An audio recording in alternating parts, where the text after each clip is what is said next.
because we are challenged in our communities in Nigeria and Sub-Saharan Africa by the extent of exposure to indoor air pollution, which causes a lot of death and deforestation and poverty.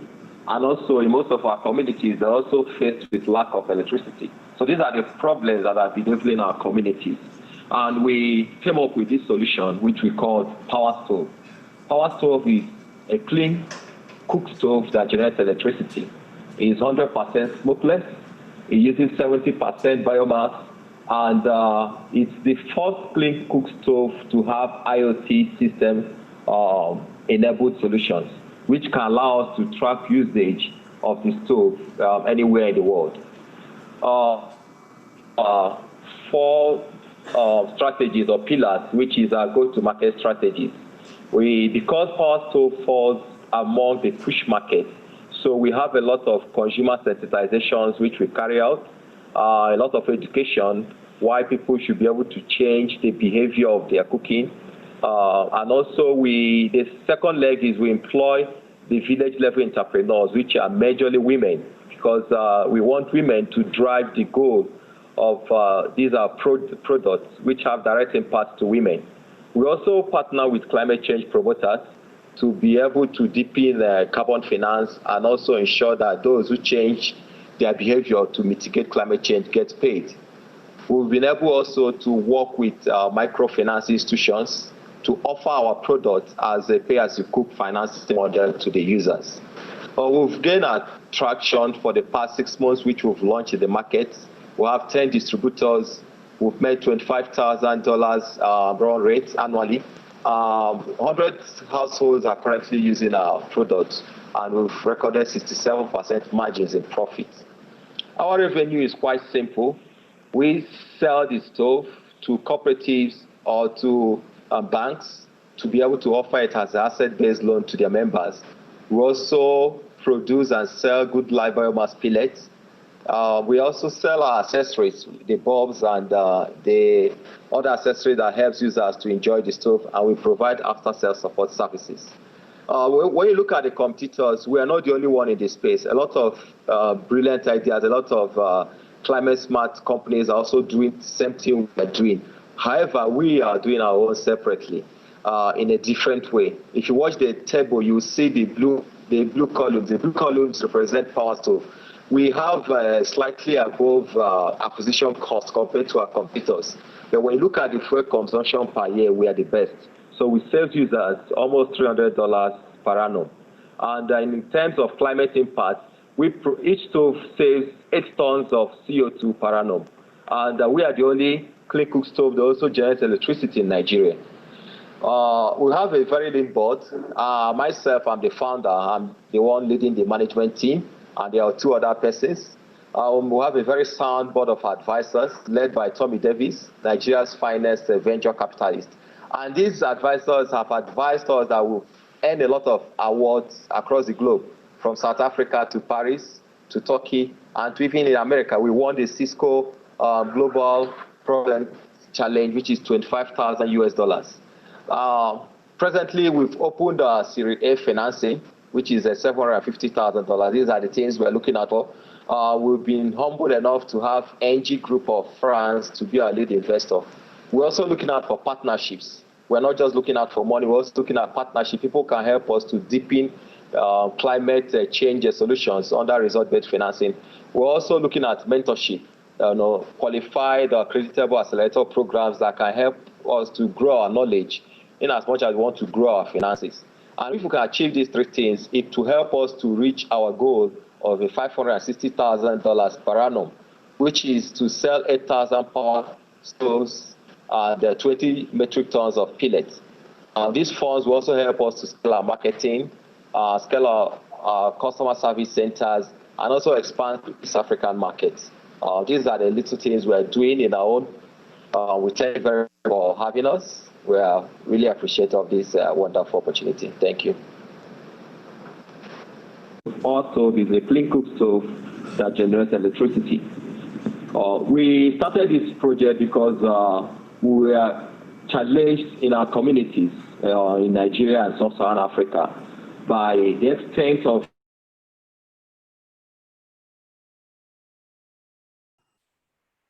Hello. Can you hear me now? Okay. Are you there? Yeah, I can hear you. Okay, great. Just to be sure that we have started, let me welcome you once again to this episode of Green Innovation Talks with Mr. Banks. And I'd also like to welcome everyone who is already joining us. I think we have quite a couple of viewers currently, but then that shouldn't stop us. So today is a very wonderful, bright, sunny day from the city of Abuja. I'm still in Abuja, not yet in Lagos. I really don't want to talk about how the flight looked yesterday, but let's just stick to the conversation for today. So I would like to thank everyone for joining us on this episode. I think this is our 13th episode so far. And today we'll be discussing the dynamics of the clean stove market in Nigeria. And joining us for this morning is the CEO and founder of Powerstove Energy, Mr. Okey Esse. Okey, by the way, has been part of our first incubation program, right? Yes. I think. Yes, yeah. The first ever, the first incubation program of the NCIC. And Okey has gone far from then, going across the world, sharing the gospel of clean stove cooking or clean cooking energy, as the case may be. So, Okey, welcome. Nice to see you. Thank you so much. So, how's it been with you so far? It's been a learning experience, okay. And each challenges that is thrown at us, we try to bring out the Nigerian spirit to tell them that we can do more. So we're making progress. All right, great. So let's just jump straight into this conversation without wasting further time. We have quite there are some people still joining up, pretty soon. So please tell us a little bit about Powerstove. Okay, Powerstove Energy is a company that came in 2017 as an idea. Our friends came together, were sharing how we can solve the problem of inefficient cooking, especially within our rural and semi-urban households. Mm-hmm. So I happened to use my background as a physicist graduate to see how we can re-engineer the traditional way we cook to make it more efficient, to make it look more appealing than the normal way we say the abacha stove. Okay. So we did a lot of testing, we did a lot of product development. In 2018, we came up with our first MVP. Okay. Now, after our first MVP, we've done up to today 3 different models, which has improved our efficiency to bring it to what they call Type 4 clean cook stove in the market. And also have given us the age to also produce what we call the Good Life pellet. Good Life pellet is a recycled waste from sawdust, from post-harvest crop field, to be able to give the users an ability to cook and save money at the same time. All right. So currently what we are doing now is we're providing a clean cook stove that self-generates electricity and also the cooking fuel. Okay, great. So tell us a little bit more. Can you help us break down a little bit more how this whole clean stove thing really became a true fashion? I mean, we've heard quite a number of people share a lot about clean stove, but to have a functional one, can you tell us how this stove kind of operates and what does it feed on? Yes, why our own stove is different from others is we designed our stove to use what they call thermoelectric generator. Okay. So thermoelectric generator in the sense that just means something that converts heat to electricity. So while you are cooking, you expect to generate heat because it's the heat that cooks the food. So we took it a step further to make sure that the waste of heat that comes from the stove is converted to electricity. So that electricity can allow users to charge their mobile phones and also have light in their homes. So we're solving 2 pain problems using one product. Then when we started, we also discovered that in as much as the WHO and other international organizations have really promoted the health hazard of cooking with firewood and charcoal. Nigerians still refuse to do the switch because we did our findings. We discovered that in a Nigerian household, pain point focuses on cost saving instead of health upliftment. So when we discovered that, we now said, okay, our product cannot rely on charcoal and firewood, just like other competitive products. So we had to also incorporate pellet. Now the pellet also, we're using the same pellet to solve another two pain problems. One is to give users an affordable cooking fuel that is 80% cheaper than charcoal, firewood, or kerosene. Now they can save up to $300 per annum just using our pellets. Then another thing also we did was we generated secondary income for our suppliers. In rural agricultural communities, what happened is after harvest, the farmers leave the corn cob, the rice straw in the field to rotten. Now we told them that, oh, no, bring it to our factory, we'll pay you so that it becomes a secondary income.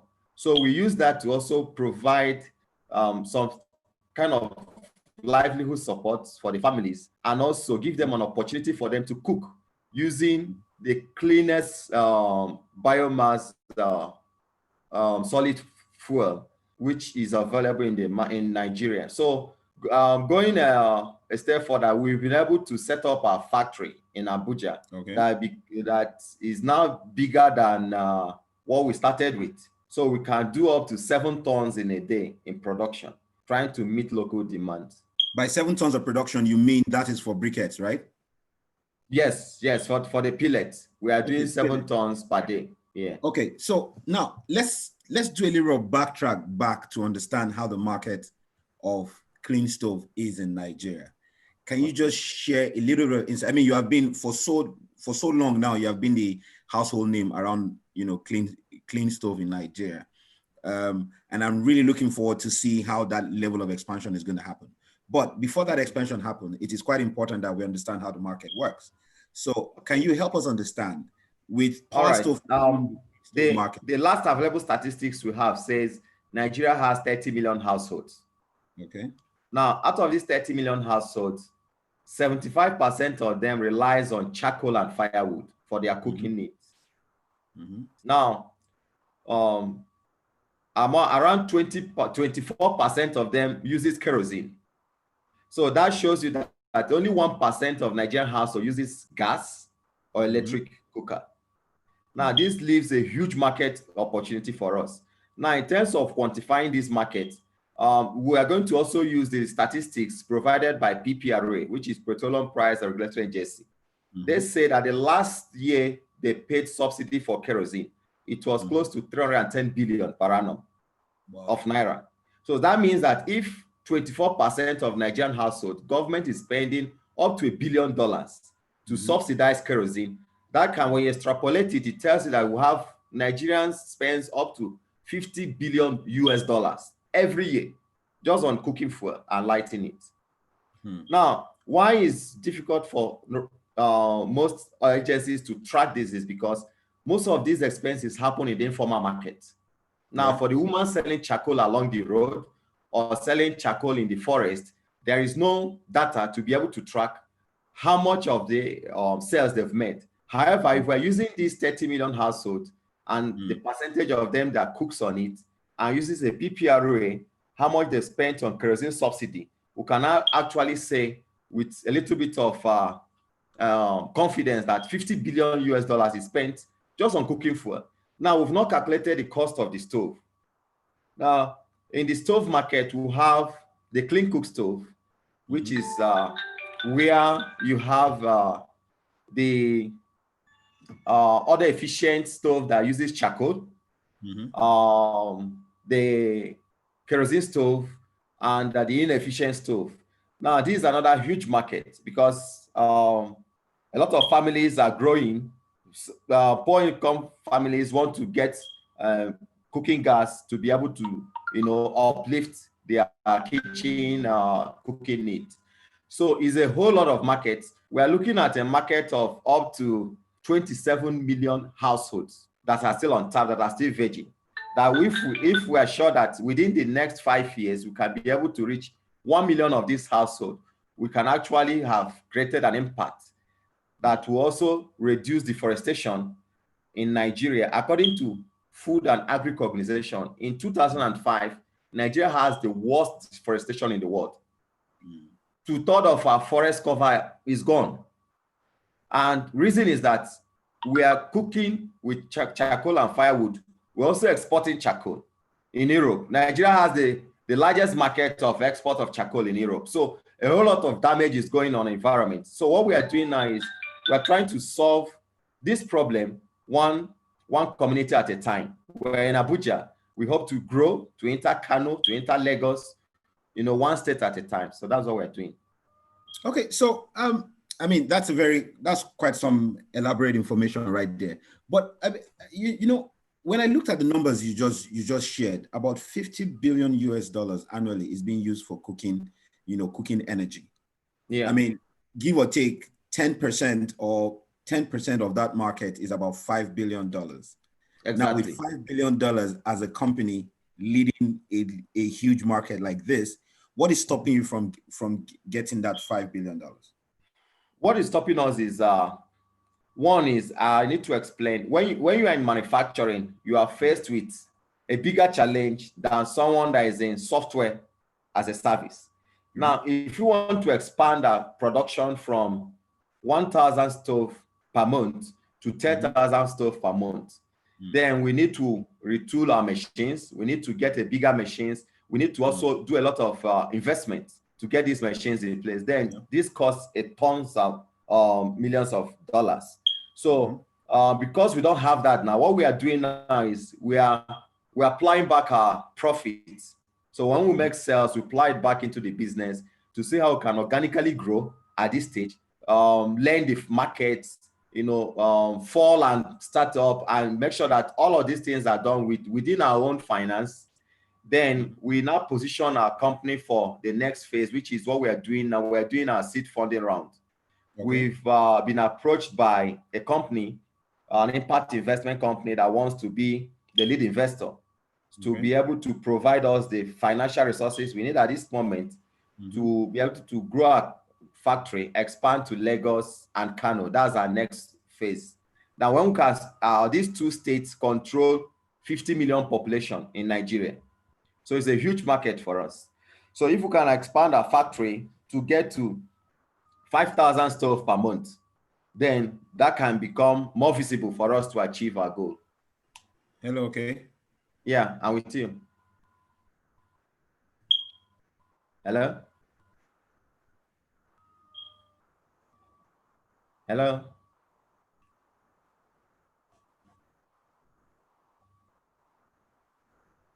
Can you hear me?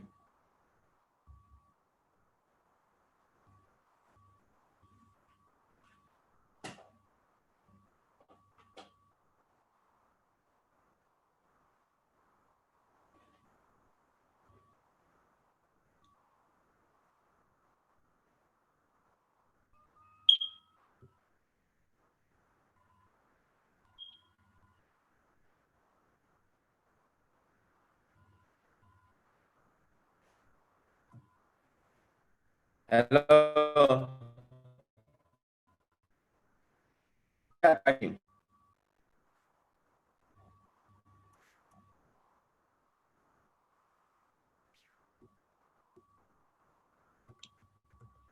Hello?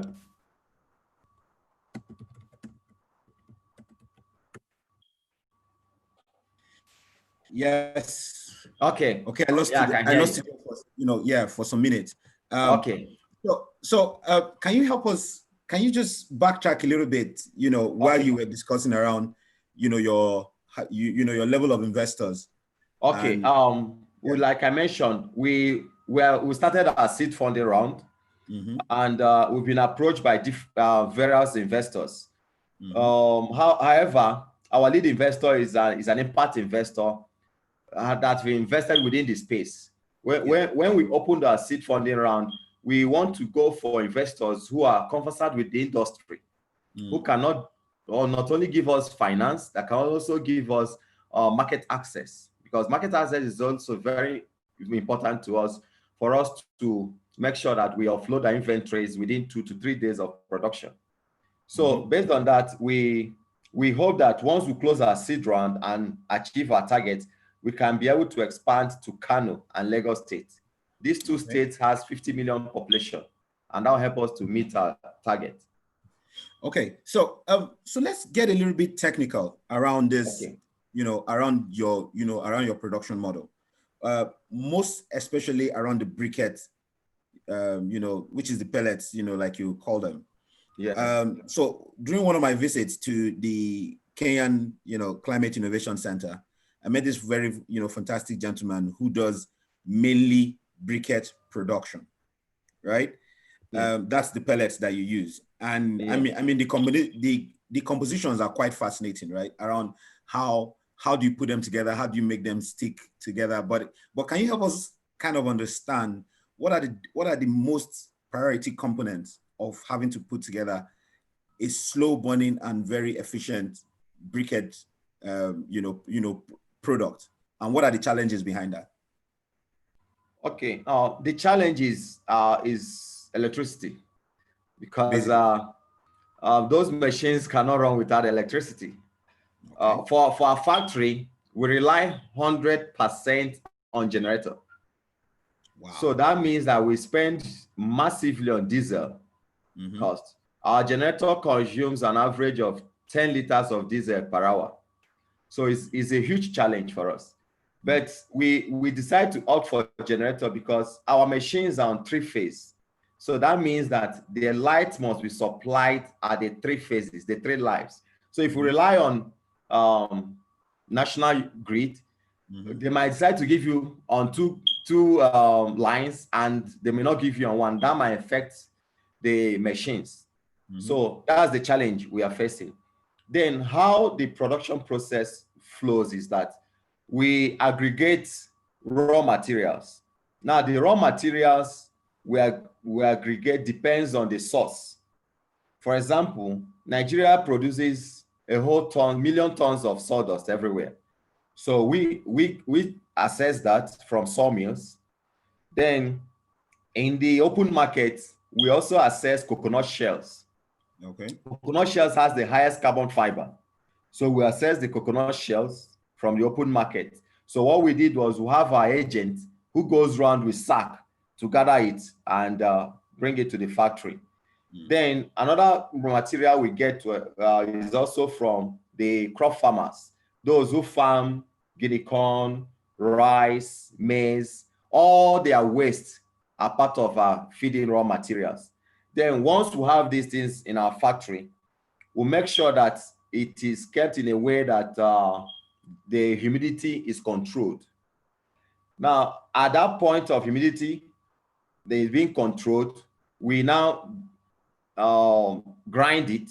When we grind it, we weigh it according to the percentage of input that we need. There's a way that if you don't combine the percentage of different raw materials well, then it will smoke. So at the end, you will not get your optimal result. So once we've gotten the ratio well, we'll now pass it through what we call airflow dryer. The airflow dryer reduces the humidity from 40 to 50% to averagely 13 to 15%. And that is ripe for you to produce the pellet. Okay. If you are producing briquettes, the humidity should be around 20%. But because we are producing pellets, it had to be maximum of 15%. Then once we get that, we'll pass it through a speed So what's the difference between pellets and briquettes? Okay. For the pellets are like capsules, capsule shapes. Oh, okay. All right. Yes. We've seen some people that says the shape is like puli puli. before you eat the rock. So it comes in a capsule shape, Okay. Then for the pellets takes the shape of you can see it from the picture. So the pellets are in round shape. They are more of bigger, they are round, and they are black in color. Okay. Most of the briquettes are black in color.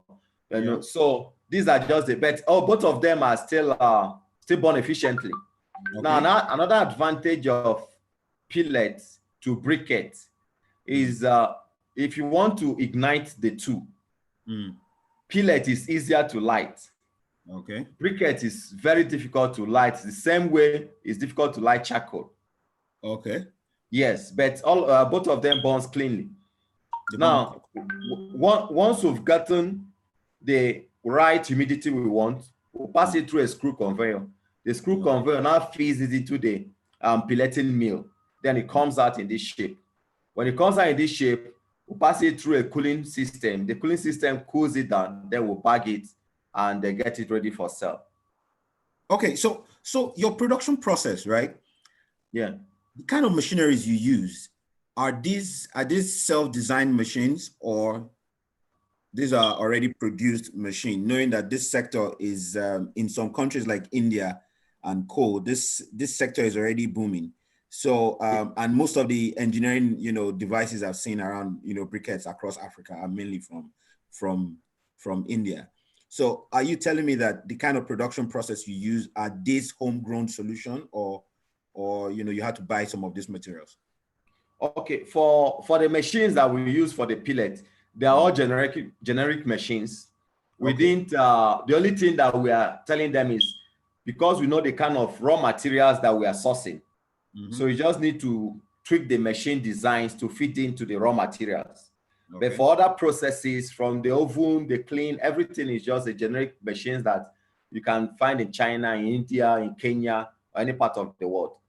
Okay, so but then let's go a little bit on the efficiency of the pellets or briquettes, alongside the cooking stove. So can you help us weigh between a fossil fuel, cooking stove and a clean cooking stove? How long does that last? Putting for instance, when we cook beans can take forever. Then not to talk of, apart from the different, other kind of facilities. So if we weigh 1 liter of kerosene in correct response to that same cost of briquette, how does this work? How long does it burn? How much? Thank you so much. Let me also highlight what you just mentioned. Our unique selling point has always been that even if you have gas cooker in your home, we're not telling you to discard the gas cooker. No, we are telling you that we understand that, being Nigerian, there are certain meals that takes longer to cook. You don't use gas for them at all. Yes, you can't use gas for it. You want to cook moi, you want to cook beans, you want to cook cow head, all those things. Then you need to save some fuel, man. You really need to save some fuel. So it has been what we are, and that makes it easier for even the medium to high income families to buy a stove, because we told them that you have a backyard, you can set up something with a stove and use it for such a slow cooking foods. So it's working well. Now, in order to relate it to our competitive products, when you take a kilo of pellet and take a kilo of charcoal, now if you want to burn them at the same time, a kilo of pellets burns for 3 hours 30 minutes. And the charcoal, 3 hours 30 minutes. Then for charcoal, it burns like 1 hour 20 minutes. Okay, the same kilo, the same kg.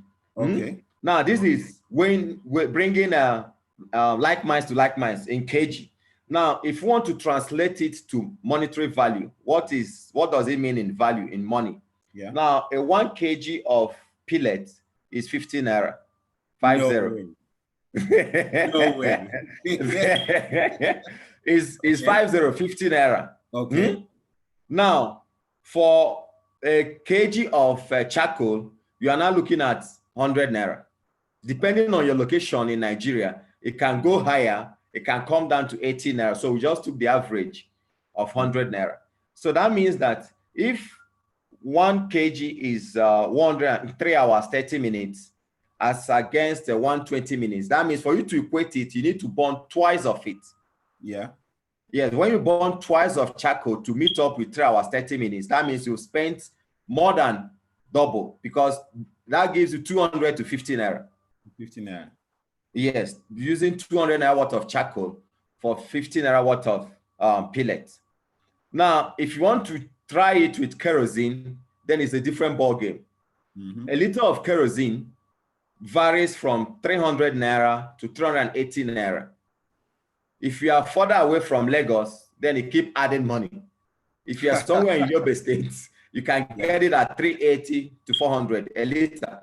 Wow. And the kerosene will just vaporize within 1 hour. So most poor families, we've been able to educate them to understand that even though they see kerosene as the masses cooking fuel, it is not the cheapest cooking fuel. You are burning a lot of naira to prepare meals. And that's why they keep within the poverty trap. You know, they are locked there because they spend so much to buy the kerosene. Sometimes, unknown to them, they have spent more to buy kerosene than to cook the food. Because for a rural farmer, 70% of what they need to prepare their food is in the storehouse, is their harvest. So they just need to buy pepper or crayfish or anything that costs less than 200 naira. However, they're going to spend 300 naira a liter of kerosene to cook for such food. So that's a serious challenge. So we've been also doing a whole lot of education on our communities for them to understand that when you switch to our product, you naturally be saving money. Yeah, true. Yeah. And just before we move forward, before I ask the next question, if you are listening to us and you'd like to ask a question, please go to the Q&A room and drop your question for both Okey and I, and then we can find a way around it. So if you look at how this how the purchase of your product has been over the months and years that you've been in business, what would you say is one of the most critical factors that is hindering that switch, that switch over from kerosene to clean cooking stove? Okay, I will say is more of cultural barriers. We've been conditioned to believe that certain types of meals need to prepare with certain types of stove for it to test in certain types of way. So for someone doing, yes, that's how we do it. He has to. For someone doing a traditional soup in the north, they call miyan kuka. Miyan kuka, yes. It's cooked in a certain way, and so they feel that using a traditional stove can add flavor to it that makes it taste a certain way. Just like most Nigerians believe that party jollof rice tastes better. Yes, that charcoal. Yes, because of the coal. So we understood this. So it was difficult. In fact, the first year it was challenging. So for us to solve this problem, we know that an average Nigerian wants to hear money. Money can make anybody switch. So what we did was we had to become the first clean cook stove company to bring in blockchain to finance carbon funds from clean cook stove. It's never been done anywhere. Okay. What we are doing now is we are not telling users, when you cook with our stove, we pay you. So we're paying you two ways. We're paying you in Naira, we're paying you in USD. Okay. That is confirmed. Now, when they hear USD, everybody here twingles. That's saying, okay, what do you want me to do? Now, what we are doing is that our stove now are smart stove. Smart stove means that we built in IoT into it. So we can remotely, as you are sitting there, if they put on the stove in your kitchen, in your village, you can use your phone to see how long it has been cooked, how many greenhouse gas emission you've saved, and what's the monetary value of the savings. Now, when you get to a certain threshold, which is $50, we pay you. Now, if you look at the slide, each user, once you buy a stove, you have a wallet, two wallets, one for Naira and the one for USD. Now, the one for Naira, we pay you, once you reach 5,000 Naira, we pay you. Now, this is a way for us to encourage people to make the switch. Now, families are not saying that, okay, nobody's talking about the health benefits. Nobody wants to hear anything about how fast it cooks. What it means, okay, how long can I cook for me to earn $50? You know, no way. So we've been able to pioneer this. We've tested, we've done A and B testing, and we've seen a whole lot of demand for it. You know, and this has been like what is making people now to switch. Because if you don't find a way to make them switch, they will be held back by culture and traditional, thinking about how they should prepare their meals.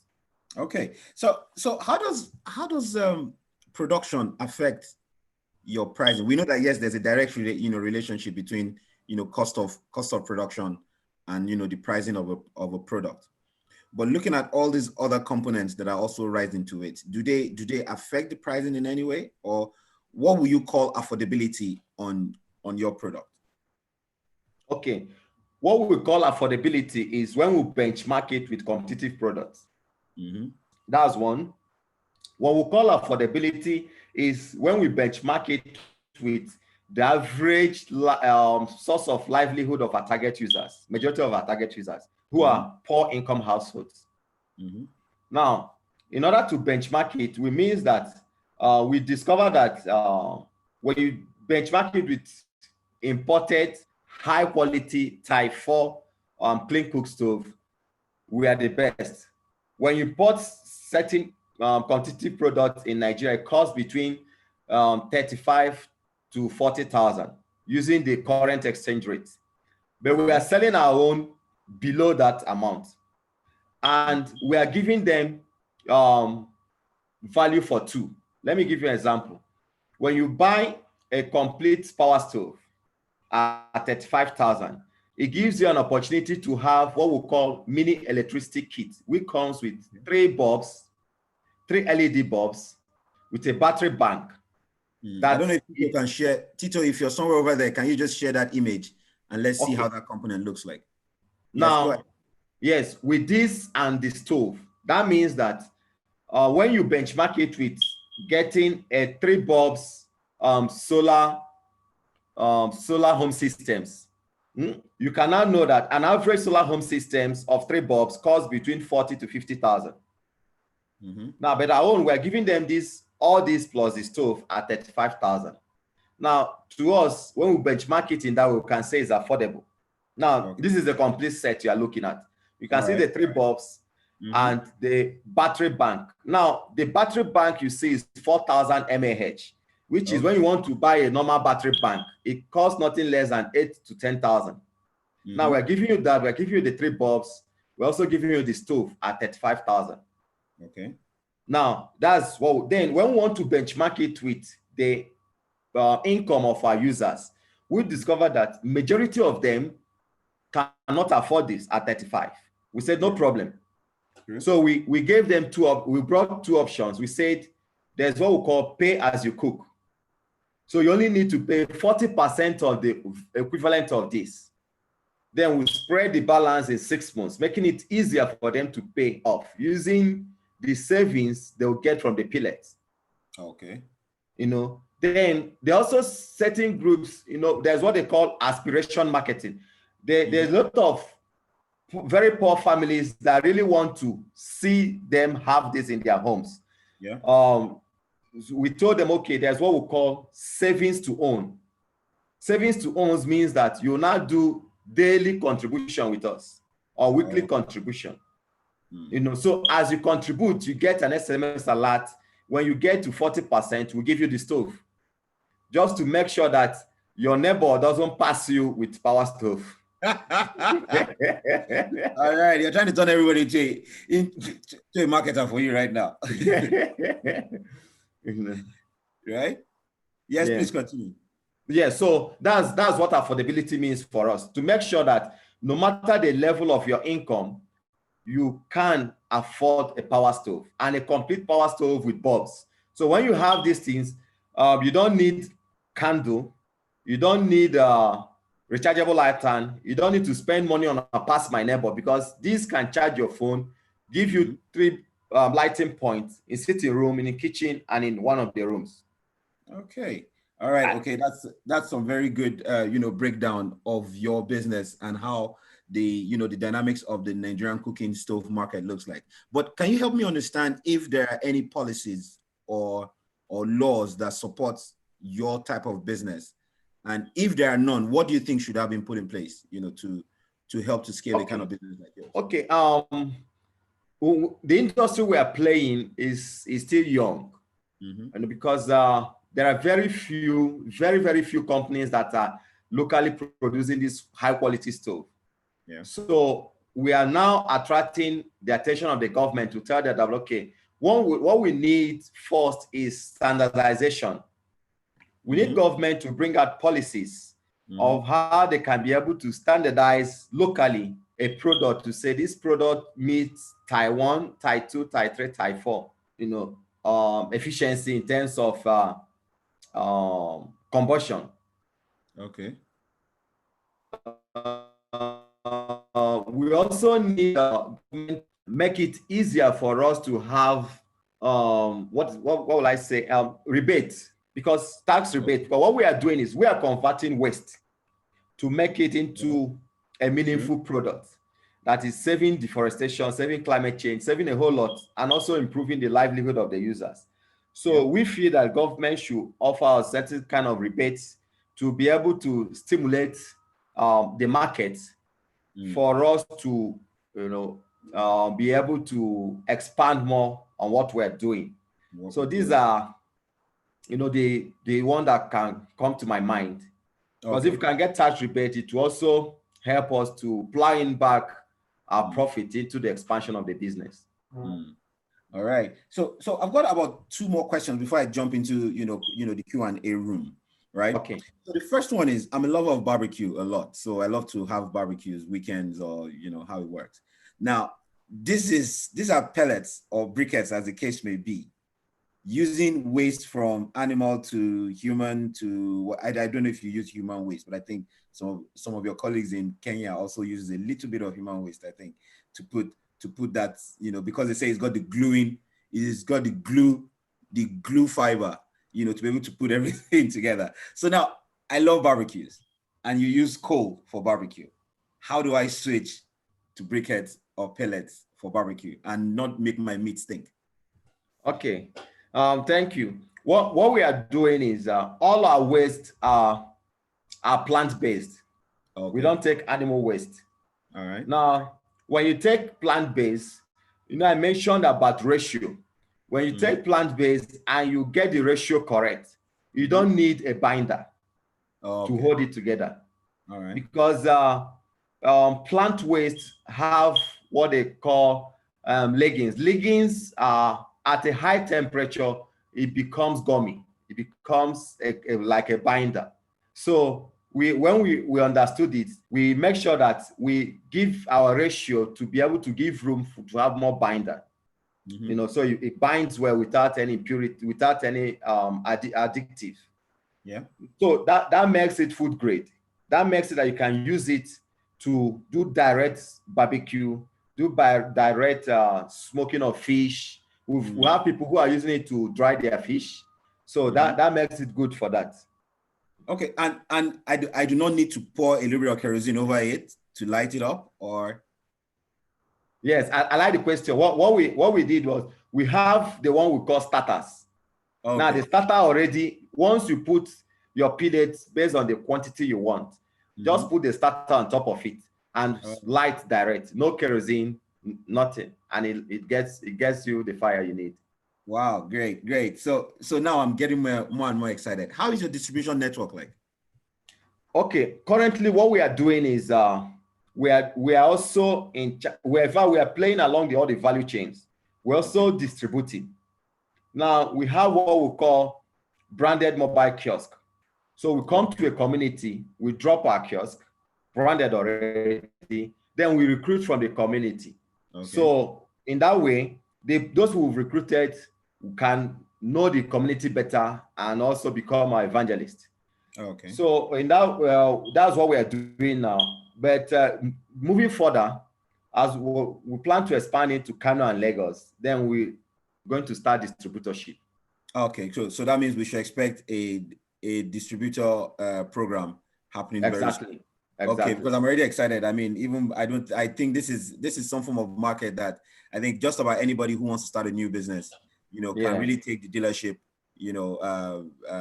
license, or whatever your mode of dealership registration is, to also sell within their areas. So let's jump to the question and answer. We have quite a number of people who have asked us a few questions. So the first person here is Oluwatomi Omogbai, and what Tommy is saying here is those figures you threw around, from 75% using coal to 1% using glass, that how correct are these figures? And can you please clarify on sources and how you were able to come around with this? Okay, I've already shared the link now.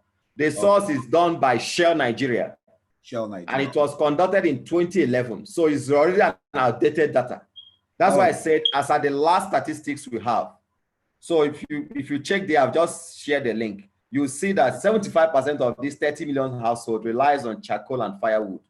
Okay. Then another 20, if they check out page 4, they'll see that is there on the page 4. Okay. Yeah. All right. So great. So for those who are looking for the link, I'm sure that our coordinator Tito is going to put the link somewhere, maybe in the chat room where you can all get the link. Tito, please help assist with with the location of this link. So the next question, I'm sure that must have answered you, Tommy. Anonymous attendee, we always like if you kind of tell us your name so that we can know who you are and possibly also mention you.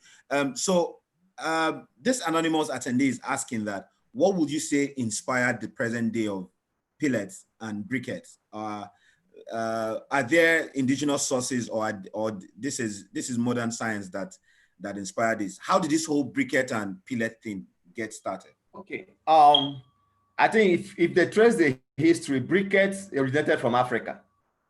Okay. But we come from a part of the world that sometimes we forget our own. Then is exported and rebranded and is still imported back to us. So that's what's happening in briquette, because when you look at the technology, it's not rocket science. It's just for you to understand the ratio and the temperature you must pass it, and that's all. It doesn't. So it's an easy thing for us to adapt.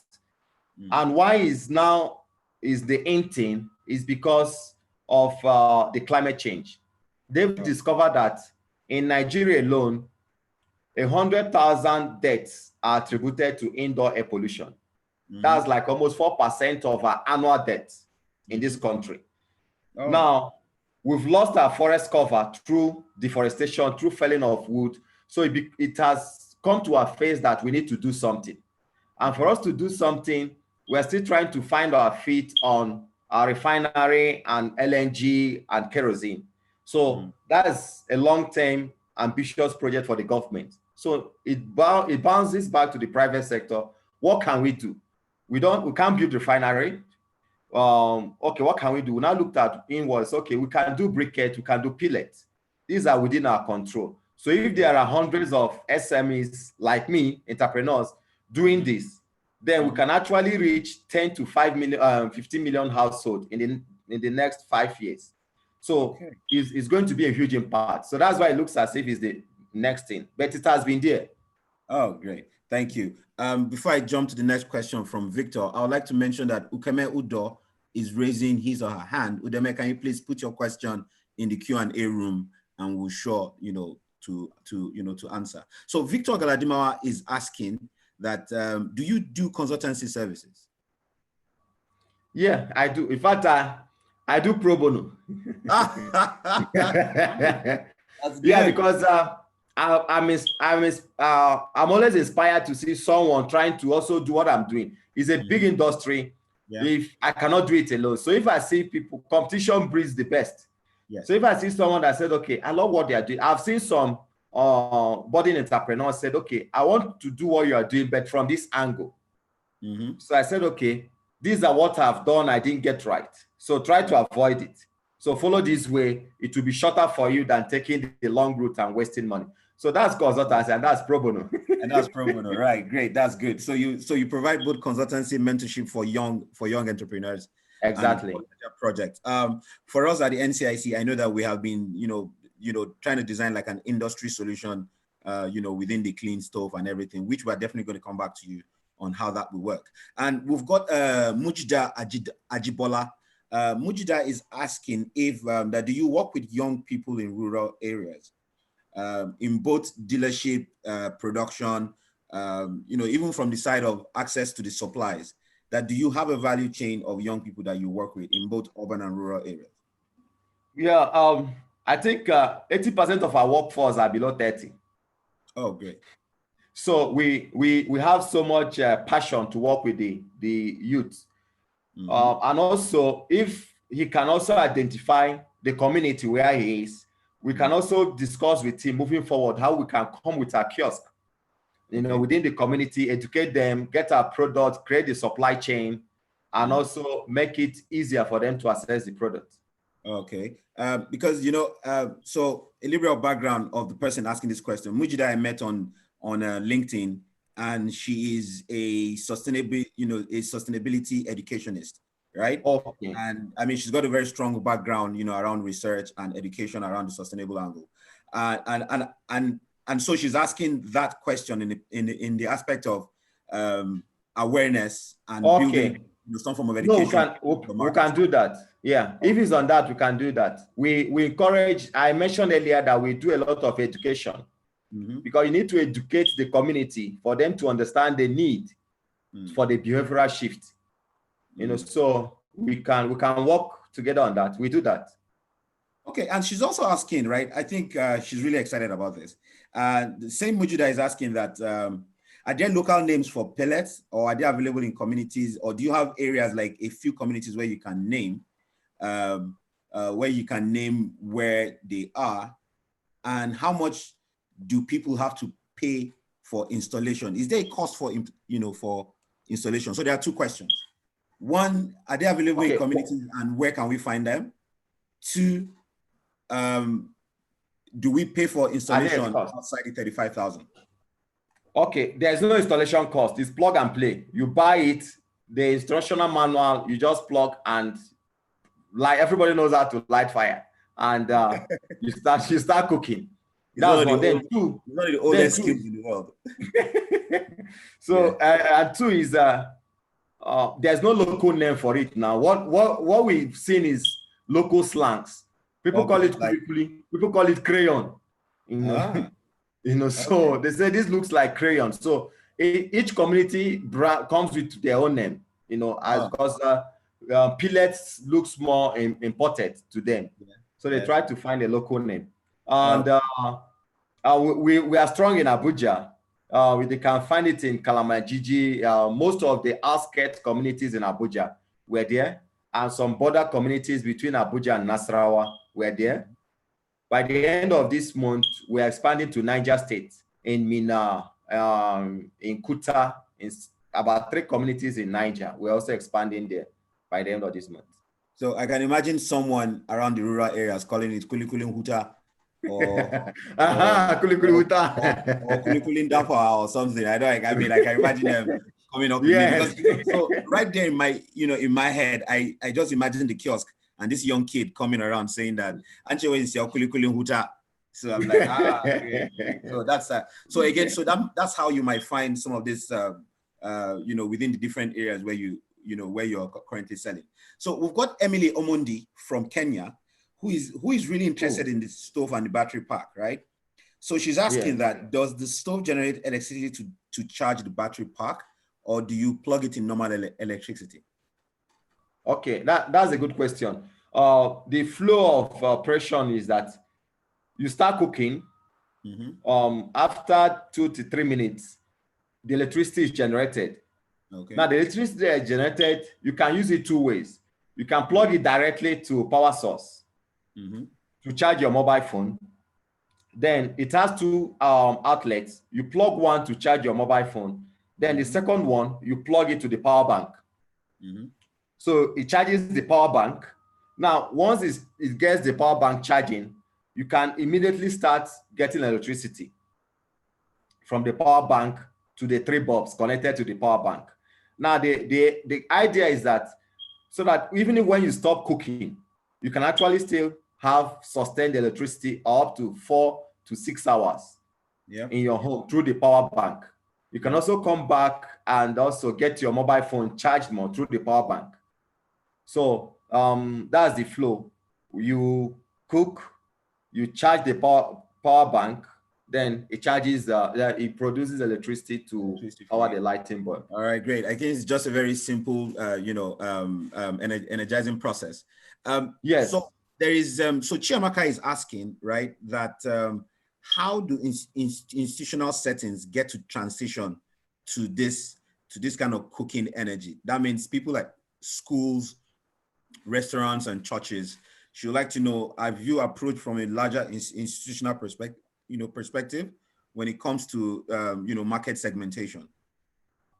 Okay, now currently we don't have institutional stove. Okay. Because when we tested the market, we discovered that for institutional stove, they need to be able to contain large size pots, like 100 liters, 150 liters, the way they cook in dormitory in schools. Yeah. So based on that, it's part of our product development milestone. By the end of third quarter of this year, we'll launch the institutional stove. Now, the institutional stove will come in 2 different models. One can allow you to cook up to 150 liters of pots in it. Okay. Now, when you quantify the amount of pellets to firewood, then it can save you up to 60%. Now, the second one is going to be still institutional stove, but it will come with multiple burners. So you don't need to have a single burner like we have currently. You can have 4 burners. So you can actually be cooking stew, cooking rice, cooking beans, and cooking boiling water at the same time, using the same quantity of pellet. So these are the 2 models of stove that we're going to launch by the end of this third quarter of 2020.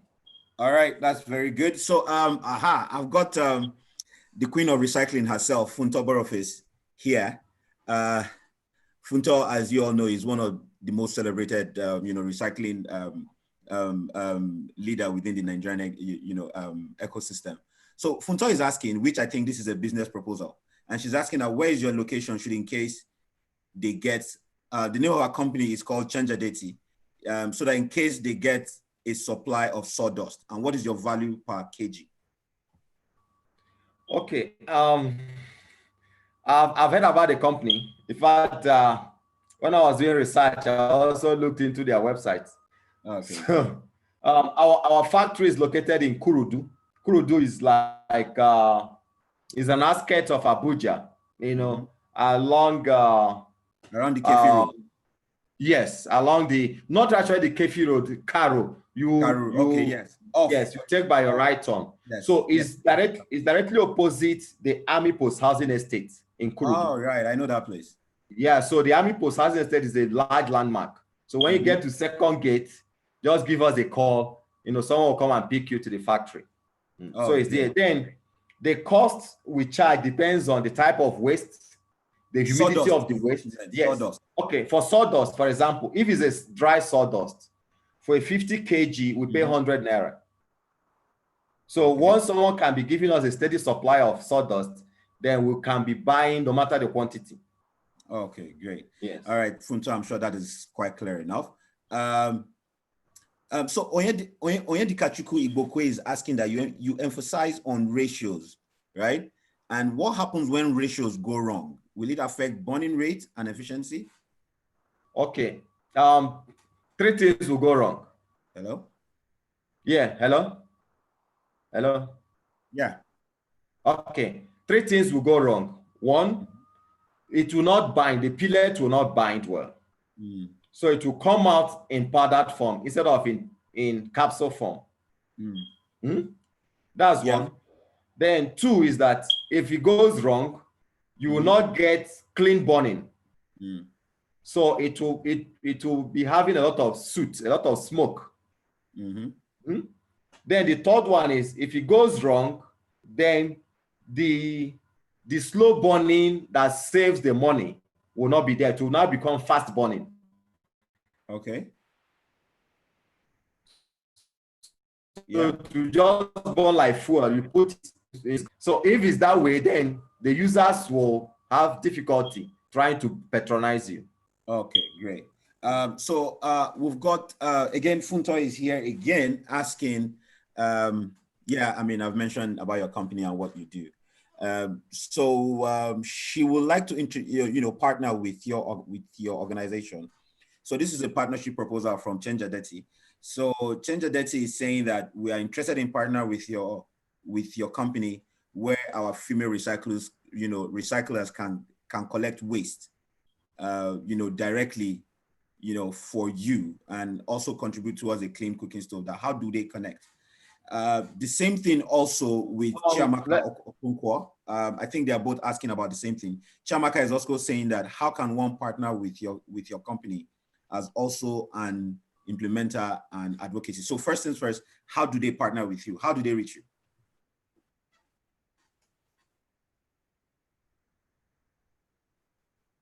Hello? It's as easy as that. Okay. Through an email or via WhatsApp. Okay, can you share the email? Can you share your email and your WhatsApp? We are private sector. We don't. Okay, I'm sharing my email now. Let's paste it. And for those who would also like to find out a little bit more about him, you can send us an email to info@nigeriacic.org, and somebody will take it over from there, and then we can do a direct introduction to to okay. But yet, okay, you can still share. You can still share your details. Yeah, I've shared my email and my WhatsApp number. Okay, great. That is good. Thank you. I've shared it. So we still have about one more question, right? Okay. And that question is around the health benefit asked by Josephine Ajide. I think Josephine, he mentioned it a while ago, but again, can you please, I think then the number of attendees were not as much as this. Can you just help us expatiate a little bit more on the health benefit of clean cooking stove, and the level of CO2 that you help to mitigate?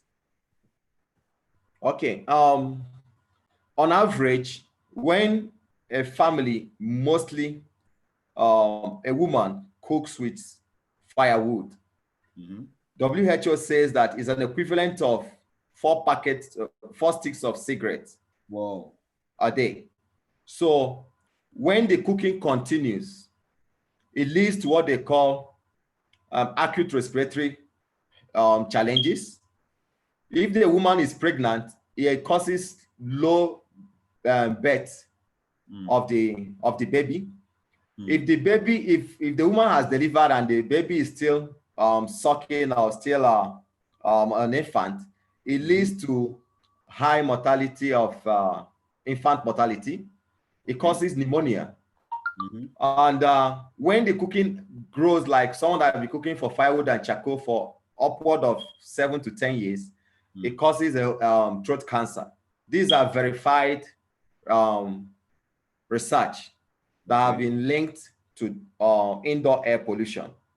Okay. Now, on the other side, carbon monoxide, depending on what you are cooking with.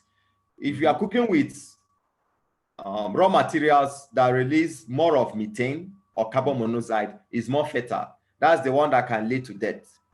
Okay. So the raw material you are cooking with is also that determines the impact, the negative impact on the health. So what we are now doing is we are now telling them, okay, the whole lot of benefits on the health you can get on this. On the environmental side also, there's a whole lot of benefits on the environmental side. Another vital point is gender-based violence. A lot of people shy away from it. In most rural communities, the responsibility to get firewood falls on the girl child. Now, as the demand for firewood keep increasing, the forests keep depleting, then the distance the girl child will travel keep getting far. Now, as it's getting far, they are I mean, you have issues like security, health-related issues. Are now prone to rape that happen in that way. So these are a serious challenge. That's why we are coming to tell them you don't need to go that far again. You can actually buy our products, save money, and save your girl child from such exposure. Okay. So, thank you so much. Okay, that was, I mean, I can say for a fact that all the different comments we have been reading here all through this 1 hour has been comments about how well, they are really impressed about your product. And I'm sure that from this conversation, quite a number of people would love to sign up as partners, either as distributors and co. Okey has shared his email. Some of you can also reach us in, also at info@nigeriacic.org or any of our social media platform called Nigeria CIC. And then, we can share more details around this. So, okay, just before we just, take a first step and move on, what are your final words?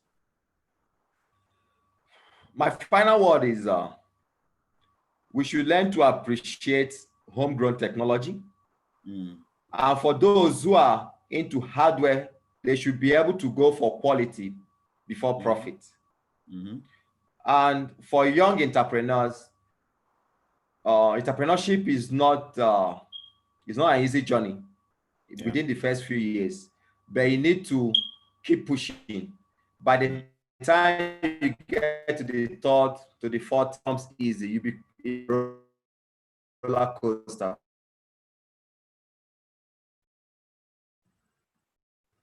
Yep. And that's for me. Okay, great. For those who are asking about the email of Okey, you can see both his email for you. and our email also, right?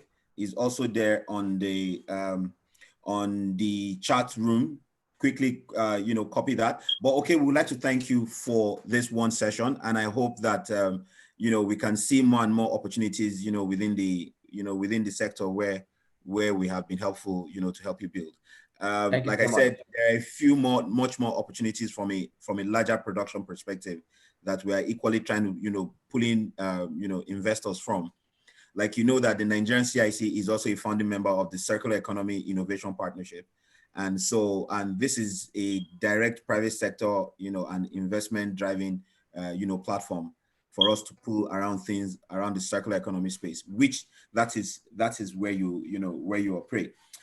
We look forward to also inviting you for a larger masterclass on how to develop, briquettes and co. I know I mentioned that in one of the sessions, I think the 6th or the 7th session. And so we look forward to also invite you on a better masterclass, which will be paid for. And we hope that, that part of your consulting, can also, yield an alternative income for you. And so I would like to thank everyone who have been listening. Please, you can check out our website, or rather our YouTube and our YouTube page for several other episodes of Green Innovation Talk with Mr. Banks. And also you can send us an email or send Okey an email directly, copying us if we need us to follow you up and also guide with it. We'd like to thank you everyone who have listened, and for everyone who has been part of this program right from the first inception, not minding the little dramas that has happened over the months or weeks, but we are currently on the 13th episode, and we hope to continue this no matter how long or how long it takes. COVID is not a reason for us, is no more a reason for us to say we will not continue business. Even after COVID, whenever that is, this conversation will still continue. And we look forward to several other, recommendations and referrals from any one of you. Thank you all, everyone, and I hope to see you next week. Have a good day. Thank you, Okey, and I'll see you. Thank you so much. All right. Take care. All right. Bye-bye. Yes.